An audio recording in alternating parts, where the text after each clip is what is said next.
좋으신 하나님이 주시는 은총과 또 평화가 사랑하는 여러분들에게 있기를 빕니다.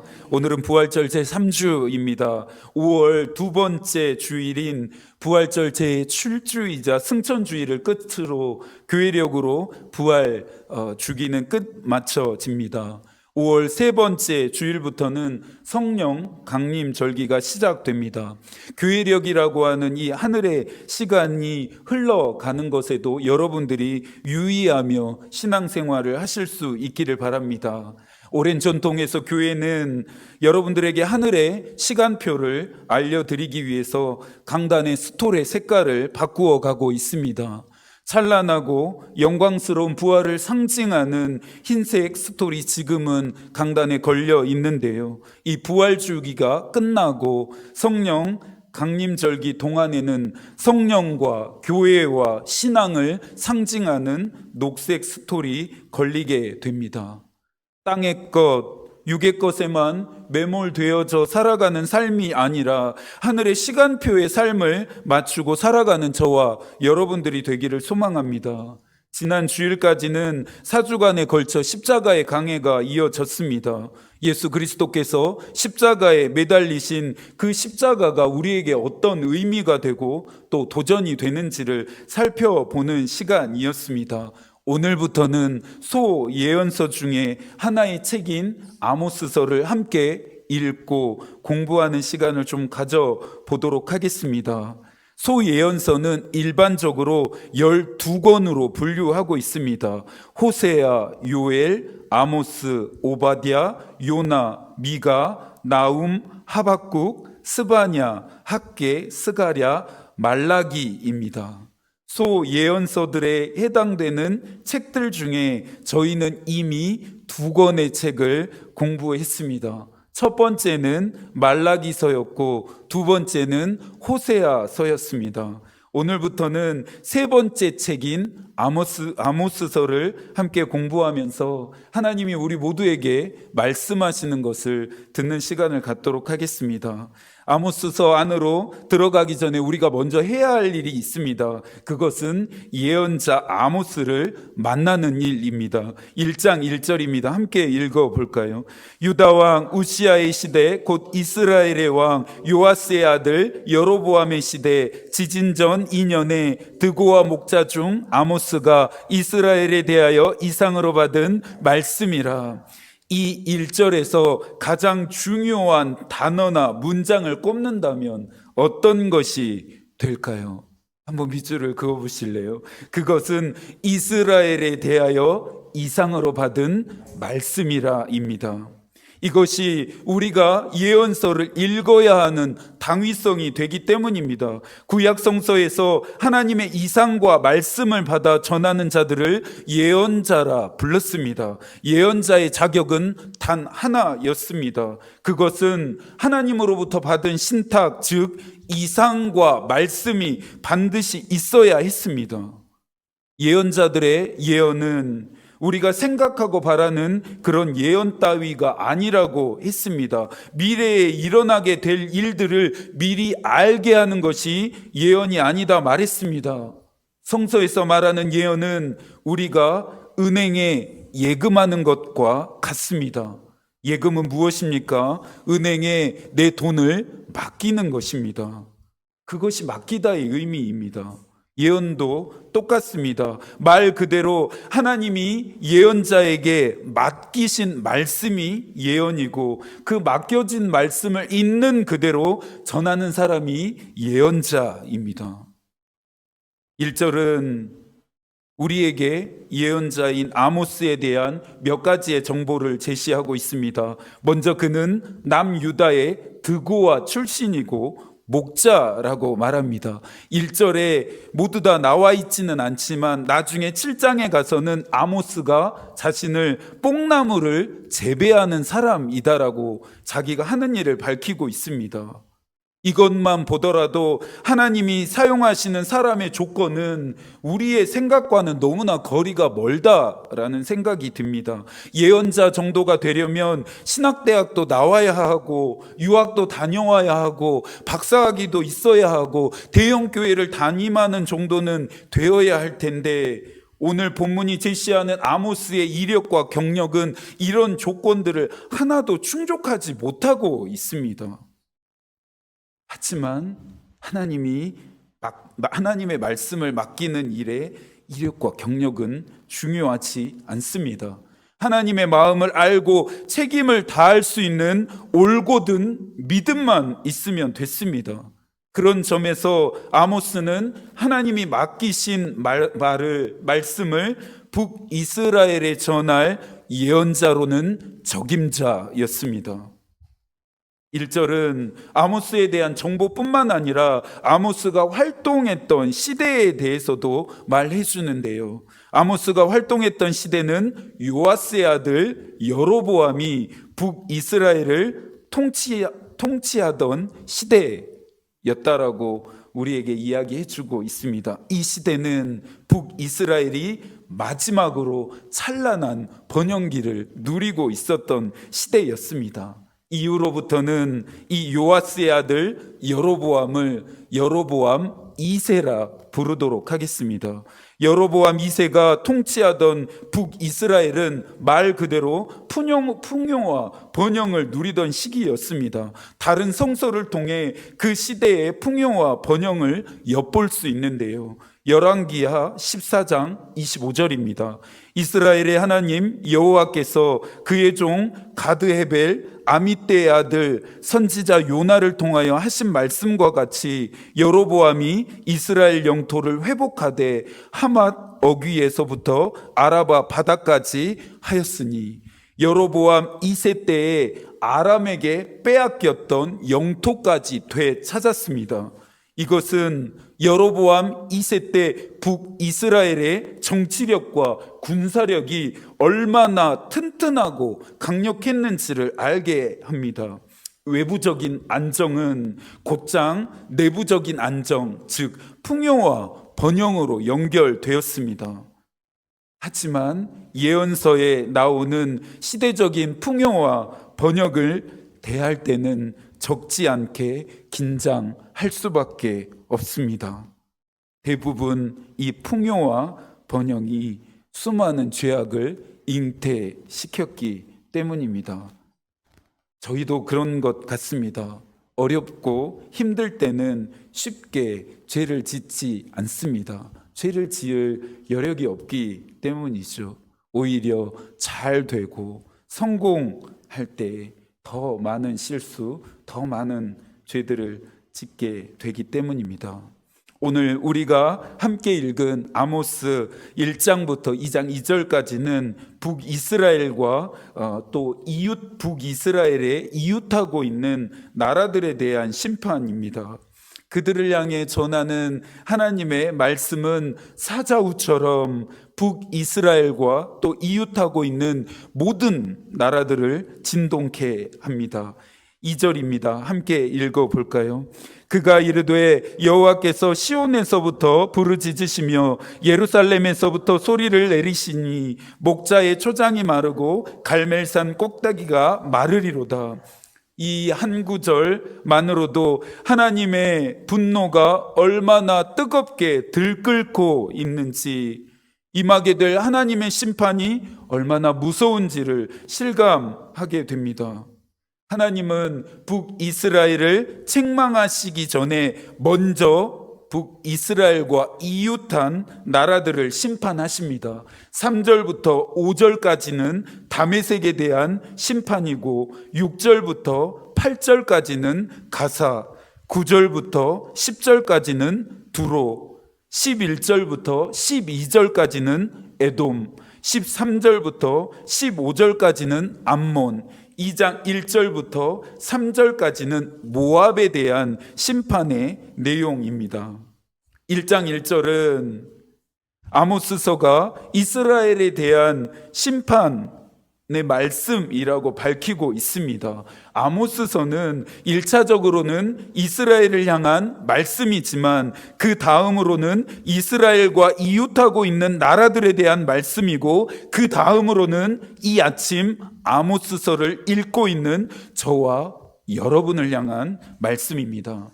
이것이 우리가 아모스서를 읽어야 하는 이유입니다. 이것이 하나님의 말씀을 대하는 우리의 자세여야 합니다. 하나님의 말씀을 읽을 때는 나를 향한 말씀이라고 생각하며 읽어야 합니다.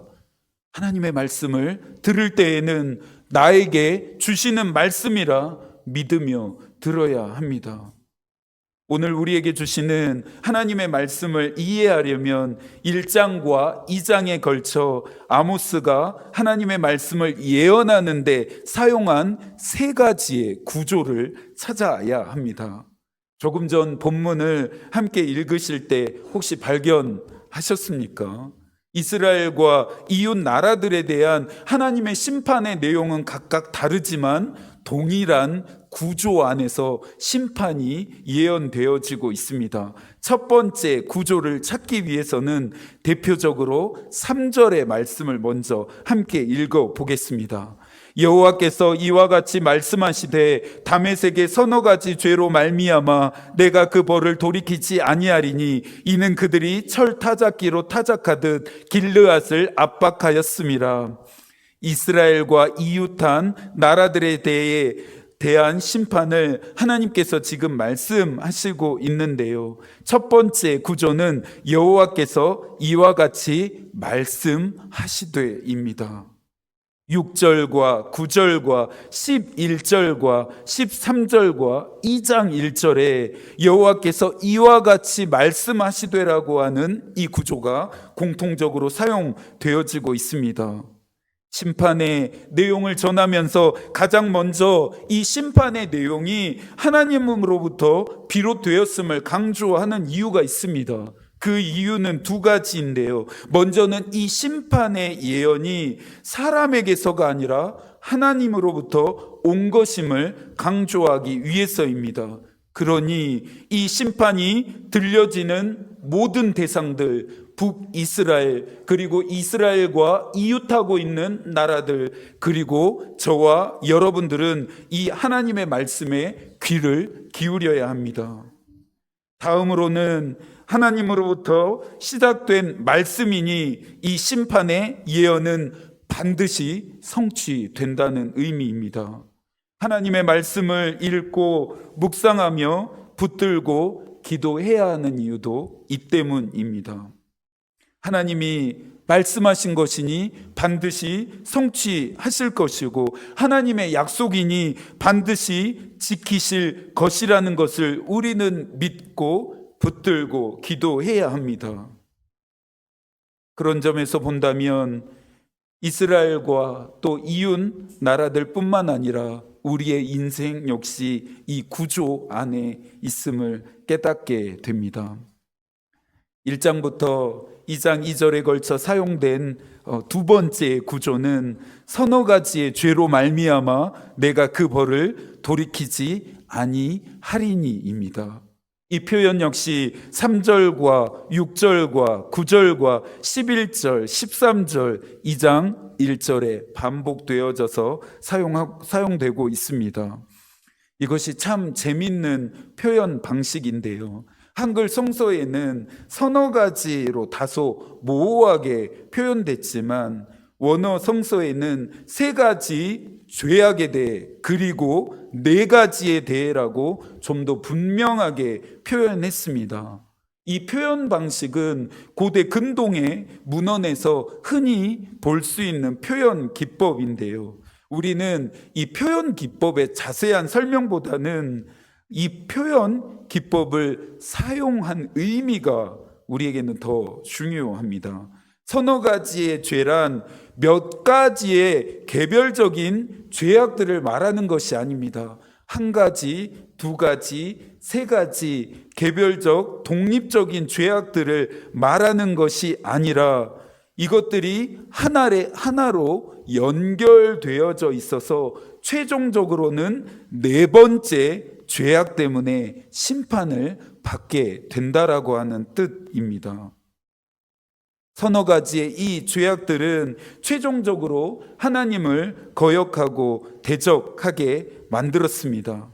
이것을 통해 또 하나 우리가 확인할 수 있는 것은 말씀하시는 하나님이 이스라엘의 하나님만이 아니라 이스라엘의 이웃 나라를 포함한 온 땅의 하나님이 되신다는 것이고, 그 하나님을 거역하고 대적하는 모든 것들은 반드시 심판을 받게 된다라는 것입니다. 서두에서 오늘 우리가 아모스서를 읽어야 하는 이유가 나를 향한 말씀하심도 되기 때문이라고 했습니다. 같은 원리로 이스라엘을 시작으로 온 땅에 하나님이 되시는 그분은 나의 하나님, 우리의 하나님이 되심도 깨달아야 합니다. 아모스서를 통해 우리가 결단해야 하는 것은 하나님을 거역하고 하나님을 대적하는 것으로부터 돌아서는 것입니다. 혹시 여러분 중에 우상을 숭배하고 있는 사람이 있습니까? 저와 여러분 중에 우상을 숭배하는 사람은 없습니다. 교회를 다니는 사람 중에, 예수 그리스도를 믿는 사람들 중에 대놓고 하나님을 거역하거나 대적하는 사람은 없습니다. 그렇다고 해서 우리는 자유해도 되는 것일까요? 그렇지 않습니다. 우상 숭배보다 더 위험한 것은 마음에서부터 하나님을 인정하지 않는 것입니다. 시편 14편 1절입니다. 어리석은 자는 그 마음에 이르기를 하나님이 없다 하는도다. 그들은 부패하고 그 행실이 가증하니 선을 행하는 자가 없도다. 하나님이 없는 것처럼 사는 것, 하나님과 상관없는 삶을 사는 것, 하나님의 뜻과 마음을 구하지 않는 것, 하나님이 요구하시는 삶을 살지 않는 것, 하나님을 알지만 하나님을 영화롭게 하지도 아니하며 감사하지도 아니하며 생각을 허망한 데 두고 미련한 마음으로 살아가는 것, 그것들이 우리에게는 서너 가지 죄가 됨을 기억할 수 있어야 합니다. 서너 가지 죄악을 저지른 나라들을 향해 아모스를 통해 전해진 하나님의 말씀은 무엇입니까? 내가 그 벌을 돌이키지 아니하리니. 확고한 하나님의 의지가 느껴집니다. 절대 심판을 되돌리지 않을 것이라는 엄중함도 느껴집니다.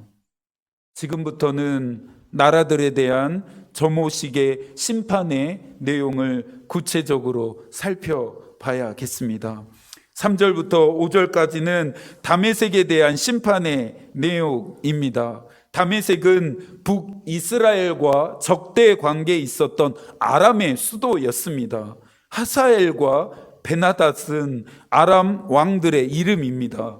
국경을 마주하고 있었던 아람과 북이스라엘 사이에는 자연스럽게 전쟁이 끊이지 않았습니다. 아람은 북이스라엘의 길르앗을 침략했고 3절에서 말하듯이 철로 만든 타작기로 타작하듯 길르앗을 압박했습니다. 구체적으로 이 일이 어떻게 일어난 것인지까지는 성서가 기록하고 있지는 않지만 철로 만든 강하고 튼튼하고 날카로운 타작기로 농작물을 갈아엎듯이 이스라엘 백성들을 도륙했음을 우리는 짐작할 수 있습니다. 잔인하고 폭력적이고 비인간적인 방식으로 이스라엘 백성들을 멸절시킨 것에 대해 지금 하나님은 분노하고 계십니다. 그들에게 어떤 심판이 임합니까? 여기서 마지막으로 세 번째 구조가 등장합니다. 4절입니다. 함께 읽습니다. 내가 하사엘의 집에 불을 보내리니 베나닷의 궁궐들을 사르리라. 6절과 10절, 12절, 14절, 2장 2절에 각 나라들을 향한 심판의 내용을 전하면서 반복적으로 이 세 번째 구조가 사용되어지고 있는데요. 소예언서의 책을 2권이나 공부했으니 하나님의 불이 의미하는 바가 무엇인지 잘 아시리라고 생각되어집니다. 불은 하나님의 강력한 역사나 하나님의 엄중한 심판을 표현할 때 사용되어졌습니다. 지금 각 나라들을 향해 보내어지는 하나님의 불은 하나님의 역사입니까? 하나님의 심판입니까? 당연히 하나님의 심판입니다. 다메섹은 서너 가지 죄악으로 인해 땅의 모든 것이 불태워지고 세워진 모든 것들이 무너지게 되고 유지되어진 모든 것들이 끊어지게 되는 심판을 받게 됩니다. 6절과 8절까지는 가사에 대한 심판의 예언입니다. 가사는 블레셋의 대표적인 도시였습니다. 블레셋은 단일 국가라기보다는 연합체입니다. 성서에서 여러분들이 한 번쯤 들어보셨을 가사, 아스돗, 아스글론, 에그론, 가드 이 5성읍이 곧 블레셋이었습니다. 하나님이 가사를 책망하고 있지만 이 심판의 내용은 블레셋 전체를 향하고 있습니다. 가사의 죄는 6절에서 말하고 있는데요. 모든 사로잡은 자를 끌어 에돔에 넘겼다라는 것이 가사의 죄였습니다. 가사는 전쟁에서 승리한 이후에 패배한 국가의 백성들을 에돔의 노예로 팔아 넘겼습니다. 성서학자들은 전쟁으로 뿐만 아니라 의도적으로 약소국의 사람들을 인신매매해서 노예로 팔아넘긴 노예 사냥을 책망하는 것이다 말하기도 합니다. 가사의 반인륜적인 이 서너 가지 죄악을 하나님은 진노의 불로 심판하셔서 블레셋의 모든 자들은 하나도 남김없이 진멸당하게 됩니다. 9절과 10절은 두로에 대한 심판이었습니다. 9절을 보면 두로도 가사처럼 사람들을 노예로 팔아 넘겼습니다. 그런데 특이한 것이 있습니다. 그 형제의 계약을 기억하지 아니했다라고 하는 지적입니다. 이것이 무슨 말입니까? 두로가 다른 나라와 맺은 협정과 조약을 자신들의 임의대로 파기하면서까지 사람들을 노예로 팔아 넘겼다라는 것입니다. 그의 형제의 계약을 기억하지 아니했다. 두로 역시 이 서너 가지 죄악으로 인해 그의 땅 안에 있는 모든 것들이 불태워지는 심판을 받게 됩니다. 11절부터 12절까지는 에돔에 대한 심판의 예언입니다. 에돔의 서너 가지 죄악은 무엇입니까? 11절에서 그가 칼로 그의 형제를 쫓아가며 긍휼을 버리며 항상 맹렬히 화를 내며 분을 끝없이 품음이라라고 이야기하고 있습니다. 에돔은 그의 형제를 파괴하고 부술 때까지 화를 멈추지 않았고 분노를 삭히지 않았습니다. 분노의 불꽃을 꺼뜨리려고 하지 않았습니다. 에돔의 분노의 대상이 누구였습니까? 그의 형제된 나라 이스라엘이었습니다. 히브리어 본문은 에돔이 얼마나 잔혹한지를 더 생생하게 표현해 내고 있습니다. 에돔의 서너 가지 죄악으로 인해 에돔 땅 전체가 불태워지는 심판을 받게 됩니다. 13절과 15절까지는 암몬에 대한 심판의 내용입니다. 암몬의 죄악은 읽는 것만으로도 몸서리가 쳐집니다. 암몬의 끔찍한 서너 가지의 죄악을 13절에서 말합니다. 그들이 자기의 지경을 넓히고자 하여 길르앗의 아이벤 여인의 배를 갈랐습니다. 암몬이 이토록 끔찍하고 잔혹한 일을 자행한 이유는 자신들의 영토를 넓히기 위함이었습니다. 상대방을 완전히 몰살하고 다시는 저항할 수 없도록 완전히 파괴하기 위함이었습니다.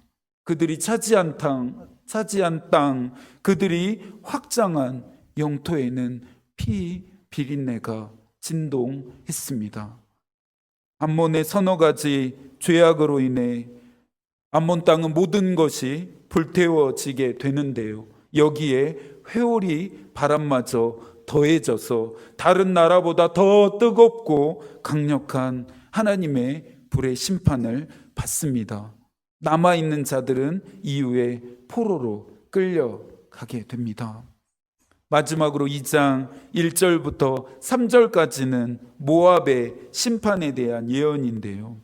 모압의 서너 가지 죄악은 무엇입니까? 2장 1절을 보니 그가 에돔 왕의 뼈를 불살라 죄를 만들었음이라고 말하고 있습니다. 모압은 복수심과 증오심으로 시신까지 훼손하면서 에돔을 모욕하고 조롱했습니다. 야만적이고 잔혹했습니다.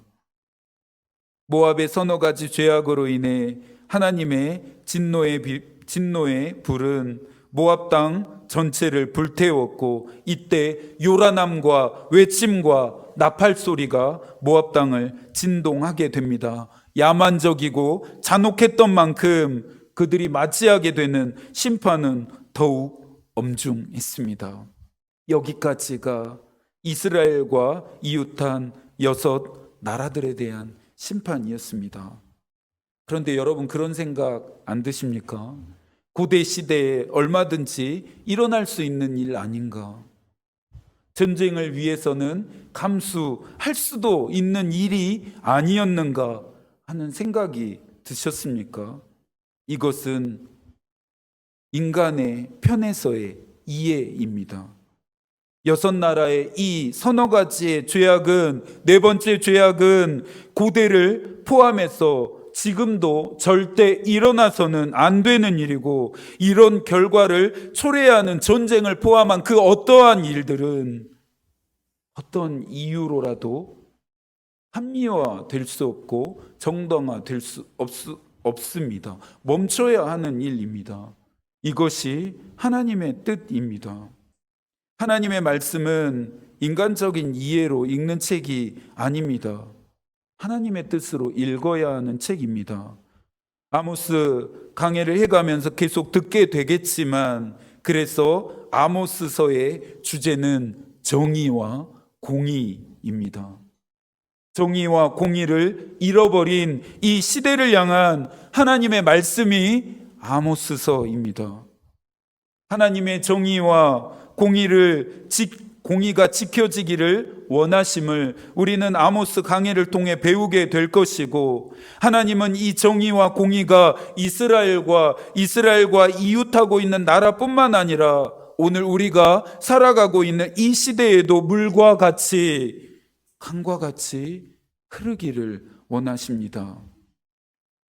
세련되고 그럴듯하고 합리화 되었을 뿐이지, 6 나라가 저질렀던 잔인하고 참혹하며 야만적이고 반인륜적인 일들은 지금도 우리 사회에, 우리가 살고 있는 세상에 비일비재하게 일어나고 있습니다.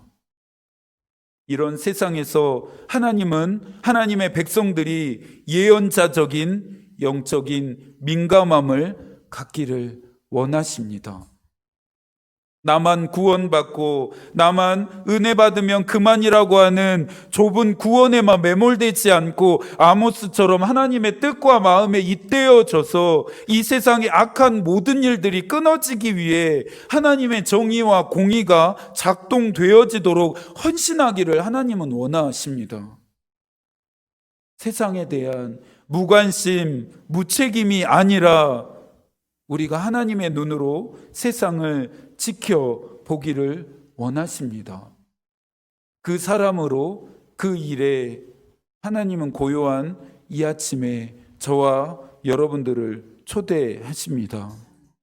우리를 향한 하나님의 말씀하심이 시작되었으니 이 말씀 앞에 올바르고 마땅한 헌신으로 응답하는 것이 이제 우리가 해야 할 일입니다. 이 하루도, 또 이 한 주도 하나님이 여러분과 함께 하시기를 기도하겠습니다. 예언자적인 영적인 민감함을 가지고 하나님이 허락하신 시간들을 살아내실 수 있는 저와 여러분들이 되기를 축복합니다. 하나님의 마음이 우리의 기도가 되고 하나님의 뜻이 우리의 길이 되기를 빕니다.